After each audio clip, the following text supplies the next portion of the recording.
आपण सर्व बोलत असतो की प्रपंचामध्ये सुख नाहीये, परंतु प्रपंचातील म्हातारपणाचा ब्रह्मानंद कोणता यावर आधारित हा छोटासा एकदम महत्त्वपूर्ण व्हिडिओ आहे.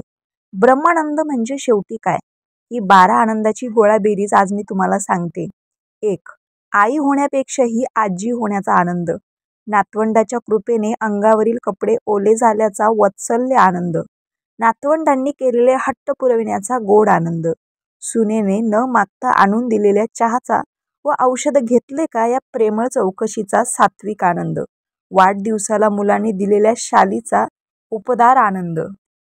आपण कुटुंबाला हवे आहोत या भावनेचा सुप्त आनंद. दुपारी जेवणानंतर पेपर वाचता वाचता लागलेली डुलकी म्हणजे परमानंद. रात्रीची नीरव शांतता, आराम खुर्चीवर डोळे मिटून पहुडलेल्या क्षणी आपली आवडती गझल रेडिओने गुणगुणावी हा स्वर्गीय आनंद. एखादा लेख किंवा कविता आपण पोस्ट करावी, मित्रांनी त्याला भरभरून दाद द्यावी हा साहित्यानंद. मन अशांत असताना देवघरातल्या भजनामुळे निर्माण होणारा कैवल्यानंद. भेटलेल्या जुन्या सवंगड्याच्या भेटीमुळे होणारा अपार आनंद. नकारात्मक विचार सोडून दिले की मिळणारा निर्भळ आनंद.